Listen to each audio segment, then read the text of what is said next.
नमस्कार। Boolean weekly outlook में आपका स्वागत है। बुलियन की अगर हम बात करें तो पिछला हफ्ता काफ़ी मिला जुला रहा और प्राइजेस में जो हमने तेजी देखी थी, ये हफ्ता प्राइजेस में वो तेजी गायब होते हुए दिखाई दी। टाइमिंग हमें लगता है कि सोने और चांदी में रुख दबाव वाला ही रहेगा। पिछले एक हफ्ते में हमने सोने में लगभग 1% की गिरावट देखी और चांदी में 2% की गिरावट आती हुई देखी।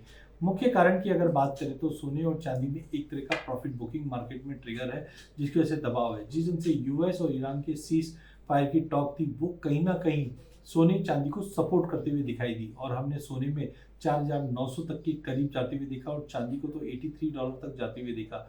बट अब जिस ढंग से न्यूज़ आ रही है कि कहीं पे भी ये सीज फायर आगे पुशअप नहीं हो पा रही है और हमने उसी चलते हमने हायर लेवल से सोने और चांदी में फिर से दबाव आते हुए देखा है। डोमेस्टिक मार्केट में 1,54,000 तक का लेवल सोना जाता हुआ दिखाई दिया, जबकि चांदी में भी हमने एक जबरदस्त मूव देखा। डॉलर इंडेक्स में रिकवरी है जो 9850 के करीब इस वक्त ट्रेड करते हुए दिखाई दे रही है। यूएस 10 ईयर्स बॉन्ड यील्ड भी वापस 4.3 के करीब पहुंच चुकी है। चांदी में भी अगर हम बात करते हैं तो चांदी अभी तक थोड़ा बहुत अंडर परफॉर्म ही रही है। 0.25% की गिरावट हमने चांदी में देखी। टेक्निकल पुलबैक आया है 2,55,000 से और इस वक्त प्राइस 2,50,000 के नीचे ट्रेड करते हुए दिखाई दे रही है। यहाँ पे हमने देखा चाइना का जो इंपोर्ट है वो काफ़ी सीवियरली बढ़ता हुआ दिखाई दिया है चांदी को लेकर, जो दर्शाता है कि एआई या इंडस्ट्रियल डिमांड जो है आने वाले दिनों में कंटिन्यू रहेगी, डिस्पाइट एनर्जी कॉस्ट बढ़ने की वजह से थोड़ा सा कंसर्न है कि इंडस्ट्रियल डिमांड में डेंट आता हुआ दिखाई दे सकता है।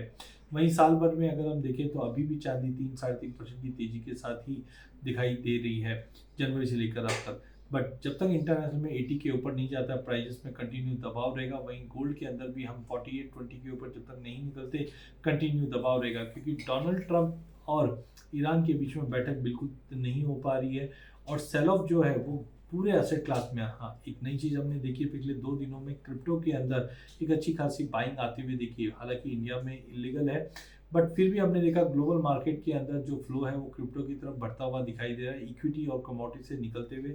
जहाँ पे हमने 60-62 हज़ार वाला क्रिप्टो आज 78,000 के करीब आते हुए दिखा है। इनफैक्ट रशिया ने भी कहा है कि हम जो फॉरेन पेमेंट है बिटकॉइन में लेने के लिए तैयार है। उसके बाद ये बूस्ट मिलता हुआ दिखाई दिया। ये दर्शाता है कहीं ना कहीं ग्लोबल मार्केट में या तो क्लाइंट कैश पे बैठे हैं या कहीं ना कहीं हम देख रहे हैं कि क्रिप्टो की तरफ मूव है। हालांकि अभी भी सीएफटीसी डेटा के अनुसार सोने और चांदी के में नेट लॉन्ग पोजीशन बनी हुई है, बट जब तक कि रेजिस्टेंस ब्रेक नहीं करता है प्राइजेस के अंदर दबाव का रुख कंटिन्यू रहेगा।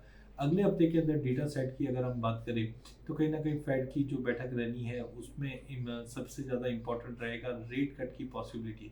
देखिए, यूरोप ने तो क्लियर कट कह ही दिया कि रेट हाइक कंटिन्यू रहेगा, लेकिन वहीं अगर हम डोमेस्टिक मार्केट की अगर बात करते हैं तो प्राइजेस में अब दबाव दिख रहा है, क्योंकि रुपए की गिरावट थोड़ा बहुत सपोर्ट जरूर कर रहे हैं, बट कुल मिला के मार्केट में हम अगले हफ्ते भी दबाव देखेंगे। जहाँ पे इंटरनेशनल में रेंज जो रहेगा वो 4850 से लेकर 4550 का रहेगा। यहाँ पे 4800 के करीब बेच के चलिए 4550 के टारगेट के लिए। चांदी के अंदर भी 78 के लेवल पे मिलता है, बिकॉली कीजिए 80 के ऊपर जाता हुआ दिखाई नहीं दे रहा है, 72 का टारगेट रहेगा।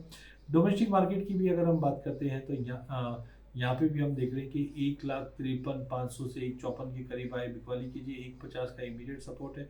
अगर ये टूटता है तो 1,48,500 तक का लेवल बुलियन दिखा देगा। वहीं चांदी की अगर बात करें, चांदी ने 80 के ऊपर सस्टेन नहीं करी। हमारे यहाँ पे भी 2,53 2,54 के ऊपर प्राइजेस सस्टेन नहीं कर पा रहा है, तो जब तक 2.5 लाख के नीचे है चांदी में भी 2,40,000 तक के भी लेवल हम देख पाएंगे। तो 242 तक की रेंज में हम चांदी ट्रेड करते हुए देखेंगे।